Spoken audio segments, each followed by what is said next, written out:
Deep down my voted in my day one. Yeah.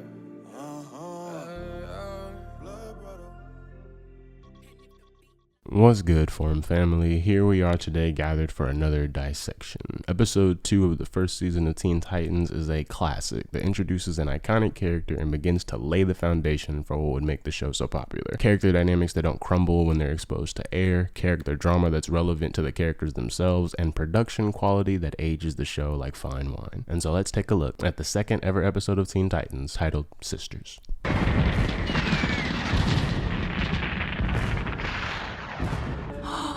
Beautiful. Tell me again what they are called. Fireworks. On my home planet, such explosions would mean the Gordanians were attacking. You are certain Earth is not under attack? Positive. Cotton candy? Early TT really knew how to set a scene. Boardwalk fireworks while our loverbirds bond over Earth customs and treats. It's a scene that also offers us a bit of insight into Star's perspective at the time about her new life and shit. She's just a bit intimidated by Earth and its ways, but at the very least she's still willing to learn. And thankfully, Robin is there to help. When Blackfire comes in and hoovers up all of the attention, she's doing it at a very vulnerable time in Starfire's life. And Blackfire's aware of that. Cotton candy? The last time I ate a ball of cotton, it was white, and it did not taste very... This is different.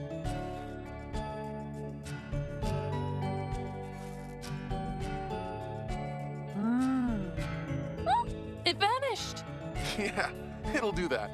Robin's actually really fucking cool this whole episode, and he's really cool here. Sharing candy and educating Starfire, getting excited about the fireworks, dropping one-liners, and then she gets snatched up. Sweet! Told you we'd win you a prize. A giant chicken. I must be the luckiest girl in the world. OG, BB, and Psy. Just two dudes being guys, with their older sister who's both here and not here for it. Seeing everybody here in their ideal pairings makes me wish that we did get some more permanent members to the team, like people who lived in the tower who weren't stealing all its secrets and shit. Stranger going through the Titan computer! I even feel like the new DC animated Teen Titans movies have already paid penance for this mistake, because the fair scene in the first one processes a whole childhood of nostalgic feelings for Teen Titans right fucking there. Titans! Trouble! Not gonna lie, Ray, I'd be mad as fuck if you just dropped that chicken that I won. I'm mad about it now.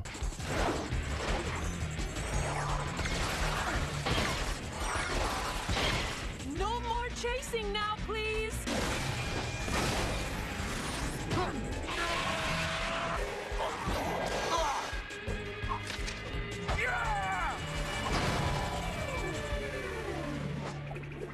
Starbolts do fucking nothing to this thing. Cyborg couldn't even hold it back, but that sticky stick had shit handled for a second. I typically don't get into all of the mutant Robin discourse because I think it's a lot of hyperbole. Robin is strong as fuck, so I'm not surprised, but after seeing him kick Cinderblock across the ground, I've been inspired to treat all instances of Robin's freak strength with some scrutiny. He doesn't KO the bot or anything, but his bow staff just did what a concussive energy blast failed to do. At their weakest, Starbolts should be stronger than Robin's weapons. TT has a problem with nerfing Star, but they really have a problem with buffing Robin.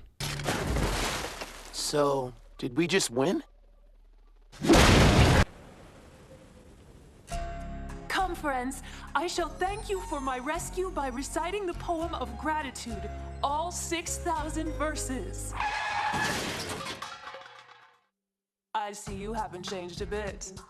When we were little, I was always rescuing Starfire. Sister! Enter one badass bitch. Blackfire is textbook cool character and about as badass action girl as you can get. Whereas Starfire is ditzy and gullible, Blackfire walks through with charisma and jaguar eyes, flexing her experience as a spacefarer and a supposed superiority over her baby sister. With a small ounce of analysis, turns out that Blackfire is a weird ass fucking cornball who gets something out of showing off in front of her juniors as all part of a plot to frame her little sister, who has nothing nothing but love for her in the end of it. The reality of her character is a lot more dark and hollow, but the iconography of Blackfire lies in this episode as a spoiled brat whose lifestyle as an it girl can't stop her hating ass heart. She hates her sister so much that she just decides that Starfire is gonna take the rap for her. It's not the fact that Blackfire is grimy as fuck. In the comics, she sells her sister into sex slavery, but it's the fact that here she's treating the whole thing like a party. Brought you a present. A Centauri moon diamond? Where did you get? On the Centauri moons, of course. Oh, look, it matches your eyes. I wish to introduce my big sister, Blackfire. And since Star told me all about the Titans in her transmissions, let me guess. Cyborg. Pleased to meet you, little lady. Little lady, big handshake. Well, all right. Raven. I like that gemstone on your Ajna chakra. You know about chakras? I got way into meditation on Altara Prime. Beast Boy, what's up? Nothing but the ceiling, baby.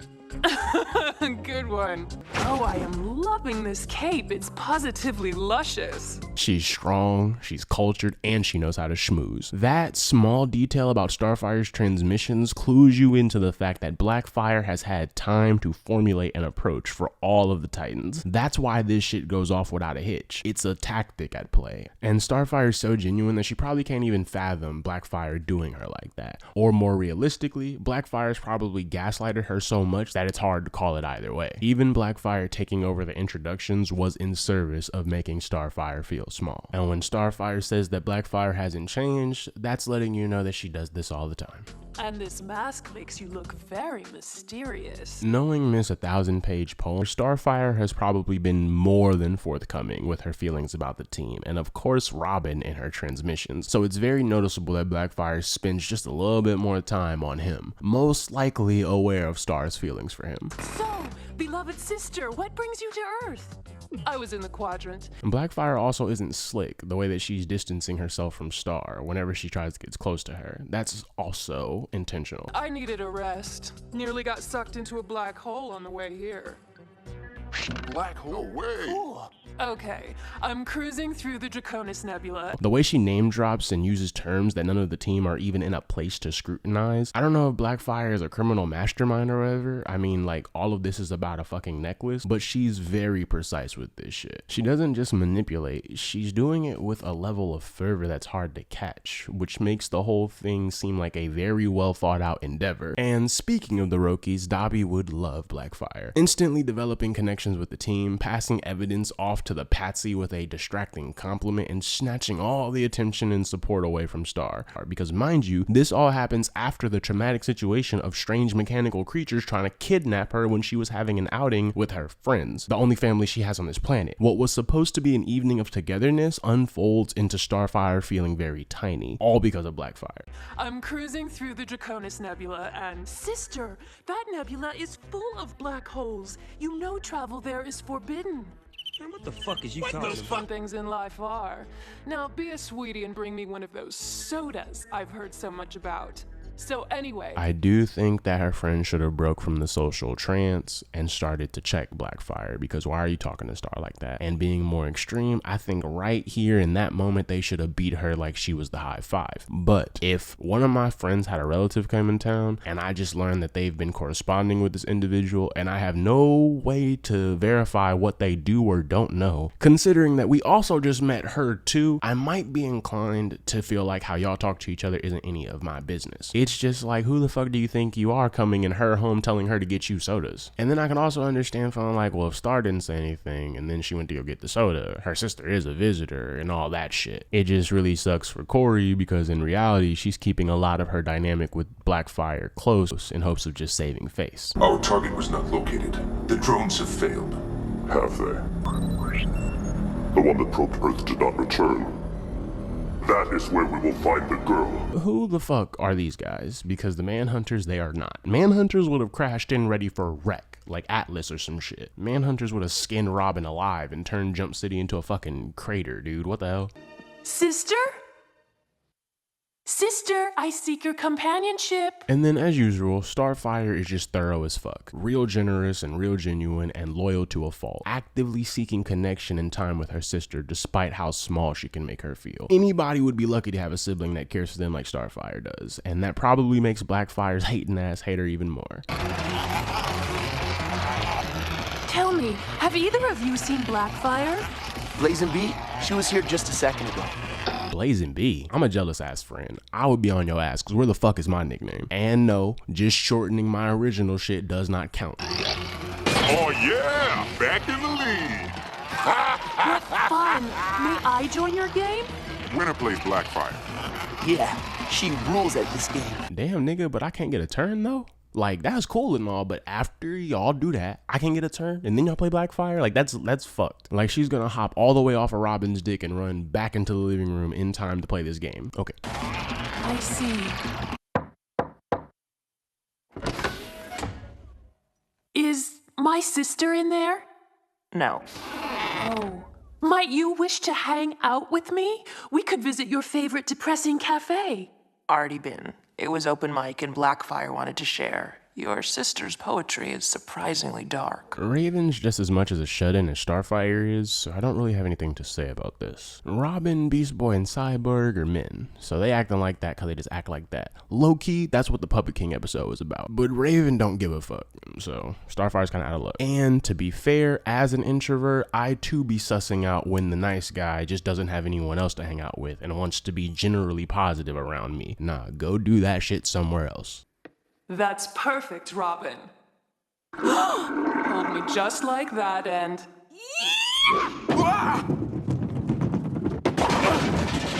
Hello, Robin, and my sister? Am I interrupting? Starfire pops up trying to get to the bottom of some shit, okay? Not at all. Blackfire was just showing me some alien martial arts. How come you never taught me these cool moves? Probably because she doesn't know them. The Bruce Wayne school of personhood doesn't teach you how to read the room unless there's a bomb in it, but damn, Rob, that's fucked up. You met Starfire as a violent, escaped captive, remember? My sis might want to distance herself from combat on her leisure time. I always was the better fighter. Come on, I'll show you the technique I once used to stop a raging orthax. So you're gonna go train somewhere else than in the training room because I walked in, but nothing's going on. Right. Also fucking sucks for Starfire that at the end of her search for companionship with her sister, she finds that Blackfire is spending time with everyone but her, connecting with her friends in ways Corey probably actually dreams of doing, broing out with the boys, indulging in Raven's love for the dark, and showing Robin the only affection that Batman used to. Blackfire's age also makes this very weird, cause why are you impressing all of your baby sister's friends? And then Rob, Psy, and Beast Boy are just freshmen who don't know that the seniors suck yet. If Blackfire were to share any of this with an equal, she would rightfully get shamed.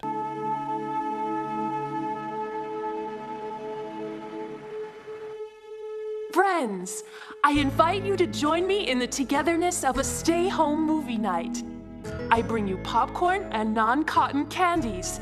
Tell me, what sort of movie shall we view? Action! Comedy. Sci-fi. Horror. Perhaps a double feature? Forget the flicks, kids.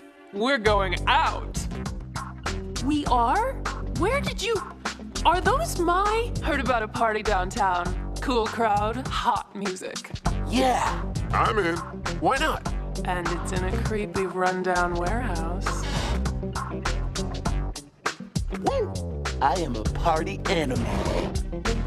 Hey, sweetie, raided your closet. Hope you don't mind me borrowing your look. Why not? You have already borrowed my friends.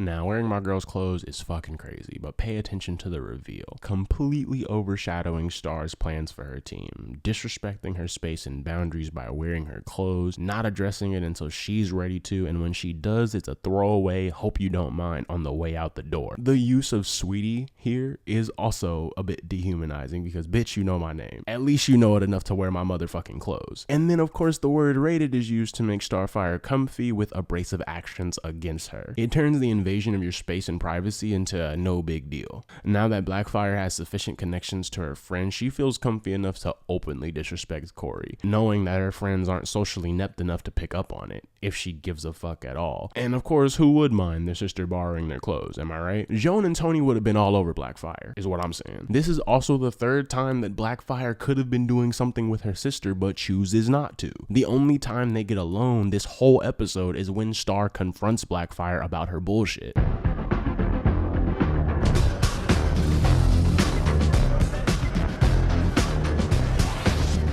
Step aside, Earthlings. The Queen of the Galaxy has arrived. It's kind of loco considering how much of a weirdo Blackfire actually is. Now, she's a big fish for sure. Any black and purple haired super alien who pulls off space heists could have her way with me. But boy, she couldn't wait to find a pond this small. And my simping for her doesn't change how lame all of her actions are. She really just showing off in front of some young niggas. Some young Earthling niggas at that. Now don't tell me you big top superheroes are afraid of a little dancing. Oh yeah, Titans just start busting a move real quick. Bet it is. This party is pointless. Everything's pointless. Boy, that nigga saw a fish and threw the line. What the fuck? Wanna go talk about it?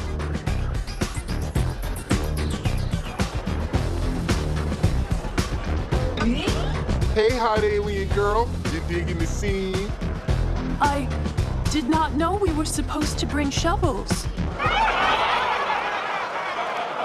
Them laughing at my sis when she really dropped a bar is crazy. Starfire just needs to find her tribe. And not them. These niggas soft. The girl may have defeated one probe, but she will not fare so well against 3. This is nifty probe storage, with space for them to slot upwards to be put back, but then space for them to deploy outward. Some good design. Perhaps I do not belong here after all. Me as fuck. Of course you don't.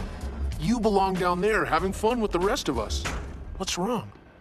I am happy to see her, but Blackfire rules the video games, and she is able to share very depressing poems, and she knows the cool moves, and she always knows when people are not talking about shovels. My girl is distraught after not understanding that idiom. What the fuck? And I am nothing like her. No, you're not.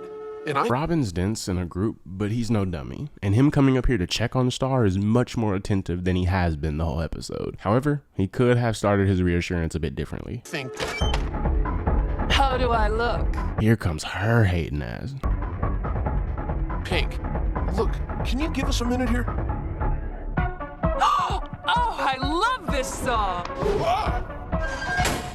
Blackfire unravels a bit at this party because, I mean, first of all, she is coming up here to intentionally interrupt Robin and Starfire's moment. And bitch, how is this your song? When and where did you hear it? Quickly. She pops up with a fucking disguise on, appearing as a more and more discount version of Starfire by the second. Blackfire knows that the probes are looking for her, and so she orchestrates an outing with the team that naturally makes her less socially developed sister feel uncomfortable, giving her a reason to isolate, so when those squids come through, not only is no one around to help Starfire, but by the time the team is done thoroughly cleaning Blackfire's assholes, Starfire would have been long gone and in space court or whatever.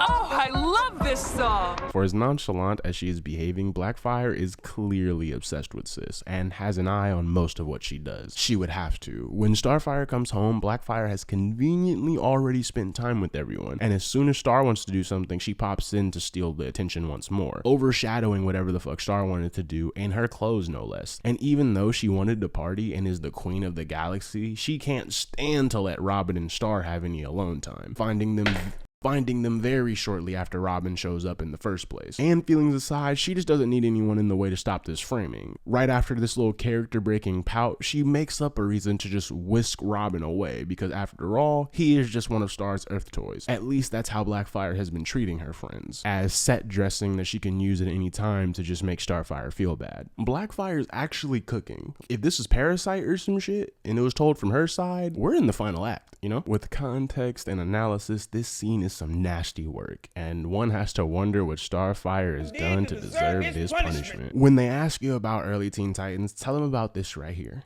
The show has mad action for sure, but the character writing was ahead of the curve.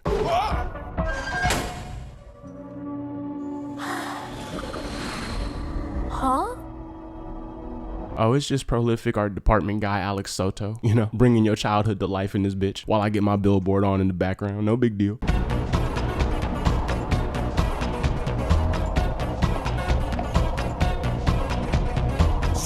Star's in trouble.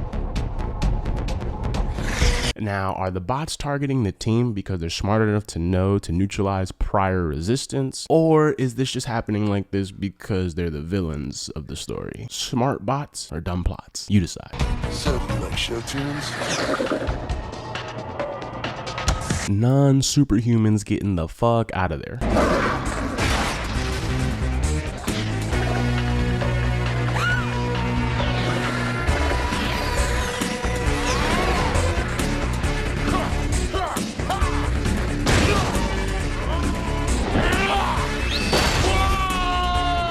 All right. Cyborg was boxing shit. Bops one to the side, tosses another one, no salad. He just wasn't prepared for the third. And he really sells the hit right here. Oh! Where are you going? Stay and talk to me. Man, I hate to see my bitch doing so down bad. The weird jumps right out of Blackfire. I don't even know if she was really all this into Robin. Maybe this was just a ploy to keep him away from Starfire for whatever reason, but the fact that she even stoops this low, 2 hands on his wrist, stay and talk to me? Bitch, you Tamaranian. Like, why are you simping for this fucking orphan? Stand up. This isn't even Blackfire at her silliest. That's like 2 seasons away. But with behavior such as this, I'm surprised she wasn't in that silly ass race for Robin's briefcase, driving some shit that looks like the Joker mobile, with Vicky in the passenger seat. What's going on? Remember that thing that attacked Star? It had friends. Didn't you hear him? Your sister needs help. Right. Of course. Obviously, her lame ass was just gonna let things play out, but props to Robin for being taken aback by her inaction. Hey, stupid, are you delirious? The person you came to visit is in trouble. Move your ass.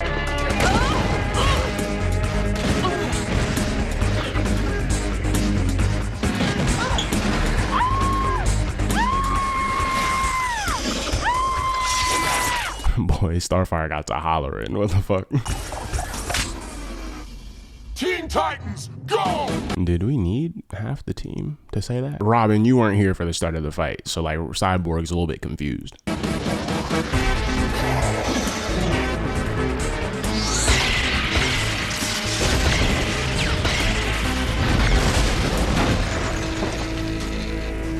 Oh yeah!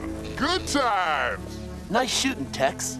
Very nice. Blackfire was content to let Star get captured. That, of course, was the plan. But with the team's attention focused on Star, she makes an effort to end the situation as quick as possible. She could have let the fight drag on, maybe even sabotage the fight in favor of the probes, but no. She wants the crowd eating out of her hand, and she needs to make sure Robin doesn't focus too much on how she was just standing around a few minutes ago. What the fuck is Blackfire's motive? If it's to escape the police, then just knock all the Titans out right here while the squids have Star. Case closed. But the fact that she doesn't and tries to hold on to the team's attention until the last moment is some very weirdo behavior on her part. If she becomes a member and they do take Star away, what then? Why are you going out of your way to impress these kids? Is it to flex on Star? I didn't want to believe it coming into this, but Blackfire was trying to replace Starfire and steal her life, which is a bit harrowing given how obnoxiously smug she is about it all the time. A surface read of this episode would lead you to think that Starfire is just feeling replaced because she doesn't yet feel as close to the team as she would like to, but Blackfire is also aware of that. Between their transmissions and their life as family, Blackfire's had ample time to know how to make Starfire feel inferior.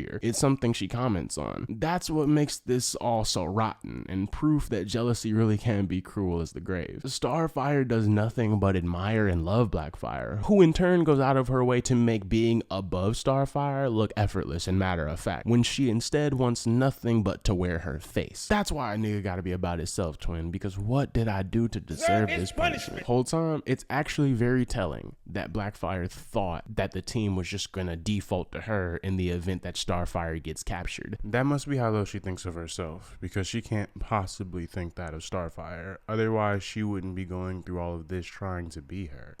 How did you know where to hit them? Lucky guess. Robin has seen enough to be suspicious now, and to know that he should be. We could use luck like that. Maybe you ought to join the team. Here goes Cyborg, friendly ass. Me? A Teen Titan?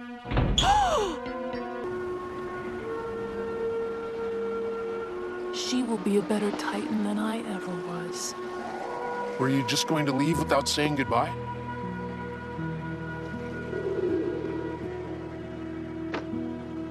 Robin, Before we get into the action in the final act, I fucking love these two. The image of her all but collapsing when she sees her man is adorable, and I love how calmly he reacts to her just trying to up and leave. My abandonment issues could never. He's been so patient with her this entire episode, and even when her thoughts get the best of her, he's still there to stand in the way, maintaining that he's on her side. Robin and Starfire do go back very far, but 03 Teen Titans, Robin and Starfire is something different. That's part because they're just reductions of what their characters have always been about. Robin's just really angry, Starfire's just real lost. That aside, there is something very special, only had in the animated series. It's not even really present in the comics. I don't think it's felt in Go, even when it's trying to be serious. As they might, at New Teen Titans animated stuff just doesn't hit it. It's good. It's some good Nightwing and Starfire, but no 03.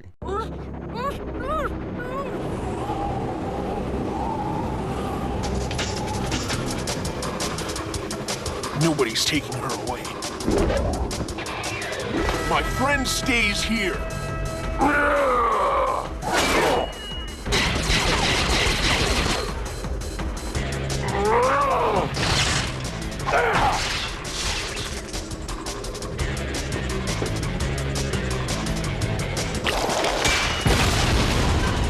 Classic crime fighting right there, ladies and gentlemen. When at a disadvantage, stick to evasion and redirection, exploiting any weaknesses you can. And because he's here for a rescue and not a fight, he's working to disable the ship, working smarter and not harder. Double smart because he made the cop do it. Robin! Come on! I'm gonna put something in perspective for this episode at least. Robin is the first ever human to get through to Starfire on this planet. When faced with a world of uncertainty, Robin presented an alternative with warmth and kindness, literally freeing her. Robin is the strongest standard of safety she's ever experienced on Earth. So when you see her here a bit helpless and beleaguered, not unwrapping herself, not joining the fight even though she's the powered one of the two, it's because Robin makes her feel safe enough to stop fighting like he always has. The only thing she could even say was, Robin! Come on! In the name of the Grand Centauri Empire, you are all under arrest. You can't be the good guys. We're the good guys. And we are Centauri Police. The Tamaranian girl is a liar and a thief. She's committed high crimes throughout the entire Centauri system. I have never even been to the Centauri moons. But I know someone who has. and then what's up with these Centauri moon diamonds? Like, are they precious? Are they sold as necklaces? Did she steal this from a mall, a mine, a vault, a neck? Like, we don't, is this valuable? Is it like a star or once in a lifetime thing? We have no reason why they're willing to expend this much time and resources to get this bitch. You've been chasing the wrong girl. Where's Blackfire? This part right here is pretty by the numbers. Standard superhero plot, mistaken identity, you got the wrong girl. Blackfire flees, Starfire confronts, and they don't even fight it out. It just matters that Star finally stands up for herself. And the cops cut in on her family feud because they have a job to do. Their confrontation isn't even all that. Blackfire doesn't respect Starfire's personhood, so she doesn't feel the need to argue or explain, and just expects Starfire to feel however the fuck.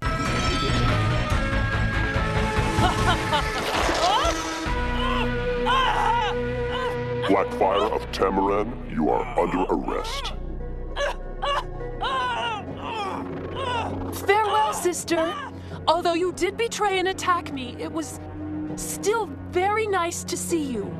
Next time it won't be so nice. I will get out of jail, little sister, and I will get even. You see how these niggas do you? Like, you came here to fuck with Starfire. What do you mean get even? And Blackfire's so evil, I'm surprised the spider monster bitch wasn't her in disguise. Hey, how are you doing? I am sad for my sister. Blackfire's icon does go down with an ounce of coolness because Hendon Walsh's performance is absolutely stellar. Blackfire no doubt is one mean girl, and she shows up with so much bombast that she couldn't help but leave an impact. But the reality of her being a hating ass social vacuum that despises herself and her sister even more is a sad one, and Corey expresses sorrow for that. Blackfire is proof that at some point all those highbrow meanies are instead just vapid weirdos, dependent on the very people they claim are beneath them. For our last combo, the show transitions to this almost dreamlike vibe, offering some peace and fluff to balance out all the betrayal and abandonment. I wish the show did stuff like this more often, but asking for more of that vintage TT is asking for flying swine, my friends. And for yourself? I am just glad that the truth was discovered before I was replaced. What are you talking about? Well, everyone was having such fun with her, and then Cyborg said, Look, your sister was interesting, but she could never take your place. And as usual, here go Robin keeping it P as fuck. I've made the mistake of shitting on someone just because I'm trying to ease the other person's feeling about them, and that shit doesn't work. And here Robin's just like, yeah, she was cool, but whatever. No one could ever take your place.